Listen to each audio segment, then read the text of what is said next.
Bismillahirrahmanirrahim. Assalamualaikum warahmatullahi wabarakatuh.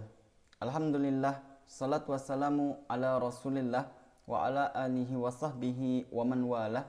La hawla wa la quwata illa billah, amma ba'du. Ikhwani, a'azzani Allahu ta'ala wa iyyakum. Santri kelas 10 yang dirahmati oleh Allah subhanahu wa ta'ala. Alhamdulillah, pada kesempatan hari ini kita kembali dipertemukan oleh Allah subhanahu wa ta'ala dalam keadaan sehat walafiat dan masih bisa meneruskan materi kita di ilmu mustalahul hadis di pertemuan ketiga. Kita masih ingat di pertemuan pertama dan juga pertemuan kedua kita sudah membahas definisi ilmu mustalahul hadis dan juga faidah ataupun manfaat dari mempelajari ilmu mustalahul hadis. Setelah kita mempelajari itu semua, maka silahkan antum buka kitabnya masing-masing. Kita akan meneruskan materinya di pembahasan selanjutnya. Di mana di sini kita akan berkenalan dengan beberapa istilah selanjutnya. Lihatlah pada slide di depan antum. Kita akan belajar apa definisi hadis Rasulullah Sallallahu Alaihi Wasallam. Sekilas kita sudah belajar di pelajaran hadisnya kita, definisi hadis. Di sini juga kita akan bicarakan itu. Kemudian kita akan belajar apa definisi khabar, juga definisi al-athar, dan juga definisi hadis. 4 istilah ini di telinga kita tentu menjadi istilah yang tidak asing, sering muncul dan sering didengar bagi kita yang sering baca kitab, sering membaca kitab-kitab agama, maka istilah-istilah ini adalah istilah yang tidak asing. Namun, banyak di antara kita umat Islam tidak mengetahui detail definisinya secara benar. Maka di sini kita akan membahas definisi hadis, definisi khabar, definisi asar, definisi hadis qudsi, dan perbedaan dari semua istilah-istilah tersebut. Marilah kita langsung menuju ke poin selanjutnya. Di sini kita akan mempelajari apa itu definisi hadis Rasulullah Sallallahu Alaihi Wasallam. Saya bacakan terlebih dahulu. Silahkan bagi antum yang ingin mengharokati kitabnya, silahkan harokati terlebih dahulu. Bismillah. Al-haditsu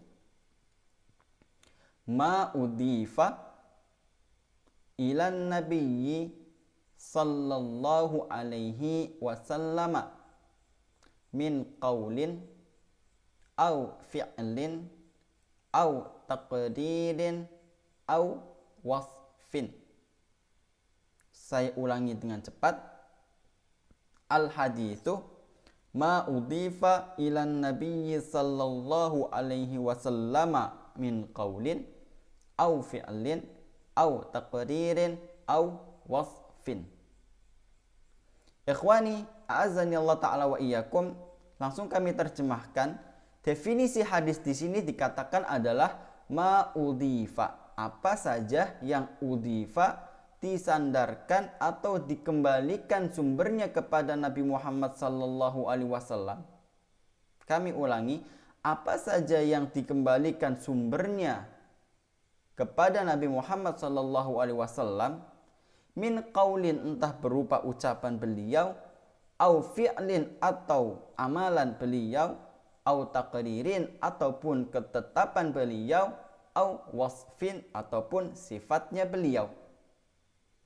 Kami ulangi, yang namanya hadis adalah apapun yang disandarkan sumbernya kepada Nabi Muhammad sallallahu alaihi wasallam, entah berupa ucapan, entah berupa perbuatan, entah berupa ketetapan, atau berupa sifat Rasulullah sallallahu alaihi wasallam. Apabila 4 hal itu bersumber dari Rasulullah, maka semuanya, keempat-empatnya disebut hadis Nabi Muhammad sallallahu alaihi wasallam. Ikhwani fiddin, a'azzani Allah ta'ala wa iyyakum. Dari sini ada kesimpulan dari kami bahwasanya ma udhifa ilan nabi itu adalah apa saja yang disandarkan sumbernya kepada Nabi Muhammad sallallahu alaihi wasallam, meliputi 4 hal. Qaulin, perkataan beliau, fi'lin, amalan beliau, takririn, ketetapan beliau, au wasfin, ataupun sifat-sifatnya beliau. Semuanya apabila ada qaul ucapan Rasulullah itu pun dikatakan hadis, ada amalan Rasulullah fi'lun itu pun disebut hadis, ada takrir ketetapan dari Rasulullah itu juga disebut hadis, ada sifat yang disifati beliau Nabi Muhammad itu pun masuk dalam definisi hadis Rasulullah sallallahu alaihi wasallam. Ikhwani fiddin, kemudian kita menuju ke definisi selanjutnya. Setelah kita mempelajari hadis, selanjutnya ada definisi khobar. Khobar sering kita dengar dalam bahasa Indonesia dengan kalimat kabar. Kalimat kabar diambil dari kalimat khobar yang secara bahasa artinya adalah berita.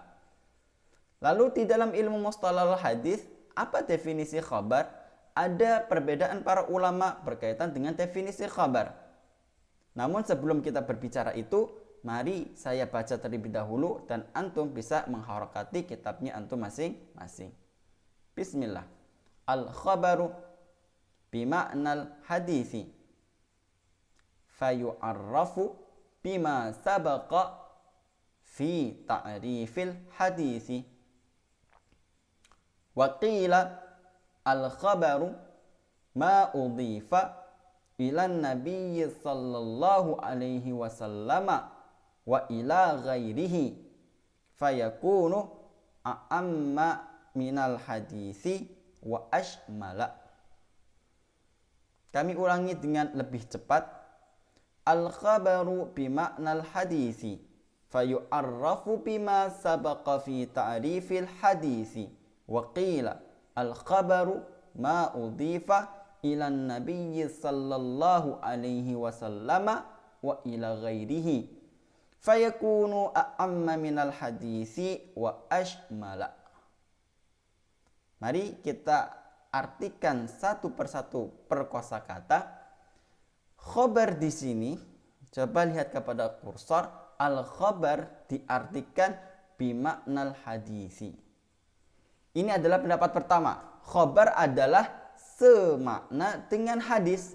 Artinya apa? Hadis ya khobar, khobar ya hadis. Dua-duanya adalah definisi yang sama, tidak ada perbedaan dari keduanya. Maka di sini katakan fayu'arrafu, maka dia didefinisikan bima sabaqa fi ta'rifil hadisi, seperti definisi yang sudah lalu di pembahasan tentang hadis. Makanya kami katakan tadi hadis ya khobar, khobar ya hadis. Itu menurut pendapat yang pertama. Namun pendapat kedua, Kila kalau saya artikan katanya atau bahasa kerennya jarene, katanya yang namanya khobar adalah ma udhifa ilan nabiyyi, apa saja yang sumbernya disandarkan kepada Nabi Muhammad sallallahu alaihi wasallam, wa ila ghairihi, dan juga ghairihi selain Nabi. Kalau hadis tadi yang sudah kita jelaskan di pertama tadi, yang namanya hadis ya sumbernya dari Nabi sallallahu alaihi wasallam tok. Namun khobar yang bersumber dari Muhammad sallallahu alaihi wasallam dan juga orang lain. Makanya kita katakan ada kabar dari siapa? Oh, dari Rasulullah. Boleh juga kita katakan ada kabar dari siapa? Dari Ustadz Hendi, dari mudir pondok dan sebagainya. Kalimat khobar bisa digunakan untuk Rasulullah, apa saja yang datang dari Rasulullah SAW ataupun selain beliau. Mungkin ada khobar dari siapa? Dari sahabat Rasulullah. Mungkin ada khobar dari siapa? Dari generasi tabi'in. Mungkin ada khabar dari siapa? Dari generasi tabi'ut tabi'in. Itu menurut pendapat yang kedua. Maka di sini dikatakan fayakunu a'amma wa ashmala minal hadis. Maka makna khabar itu adalah makna yang a'am, lebih umum daripada hadis, wa ashmala, dan cakupannya lebih luas daripada hadis. Kok kenapa? Kalau hadis kan cakupannya cuma Rasulullah tok. Ucapannya Rasulullah, perkataannya Rasulullah, amalannya Rasulullah, ketetapan Rasulullah, dan sifatnya Rasulullah. Tapi khabar bisa lebih luas daripada hanya sekedar Rasulullah. bisa jadi pendapatnya sahabat, ucapannya sahabat, atau ketetapannya sahabat, atau sifatnya para sahabat, atau selain sahabat Rasulullah sallallahu alaihi wasallam. Ikhwani fiddin, a'azzani Allah ta'ala wa iyyakum. Saya ulangi terjemahan khabar di pendapat yang kedua. Di sini katakan waqila, dan katanya al khabaru ma udifa ilan nabi. Khabar adalah apapun yang disandarkan sumbernya kepada Nabi Muhammad sallallahu alaihi wasallam wa ila ghairihi, dan juga selain Nabi, fayakunu a'amma minal hadisi wa ashmala.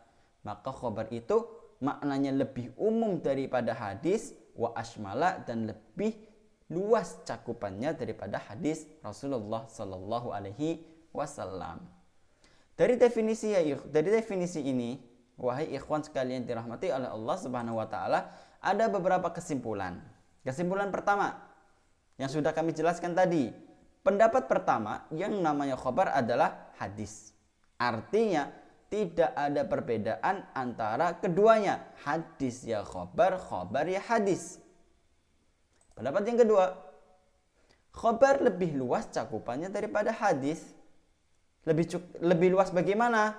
Pertama, dikatakan hadis apabila sumber sandarannya adalah Nabi Muhammad sallallahu alaihi wasallam.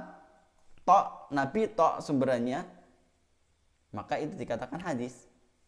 Namun dikatakan khabar apabila sumber sandarannya adalah Nabi Muhammad sallallahu alaihi wasallam ataupun orang lain selain beliau, maka dikatakan menurut pendapat kedua makna khabar lebih umum, lebih luas cakupannya daripada makna hadis. Wallahu ta'ala a'la wa a'lam. Ikhwani fiddin, a'azzani Allah ta'ala wa iyyakum. Itu 2 poin penting yang bisa kami sampaikan pada kesempatan hari ini. Tidak banyak memang, tapi insya Allah di pertemuan selanjutnya masih ada 2 hal yang belum kita jelaskan. Ada definisi athar, apa itu maksudnya athar, dan kita insya Allah telinganya tidak asing dengan kalimat al-atharu. Dan juga definisi hadis qudsi. Hadis qudsi. Kalau kalimat hadis tadi sudah kita pelajari, apa sih maksudnya hadis qudsi? Akan kita pelajari, akan kita baca definisinya, dan akan kita cari perbedaannya antara hadis dengan yang lainnya dan kesemuanya di pertemuan selanjutnya insya Allah. Mari kita tutup pertemuan pada hari ini dengan membaca kafaratul majlis. Subhanakallahumma wa bihamdika asyhadu an la ilaha illa anta astaghfiruka wa atubu ilaika. Ashkurukum syukran jazilan ala husni ihtimamikum. Apabila ada pertanyaan silahkan tanyakan lewat kolom komentar di YouTube ini, ataupun DM Instagram kami, ataupun kalau yang punya nomor Ustadz silahkan WA ke nomor Ustadz. Sallallahu alaihi Muhammad ya Rabbi salli wa sallim wa barik alaih. Jazakumullah ala husni ihtimamikum. Assalamualaikum warahmatullahi wabarakatuh.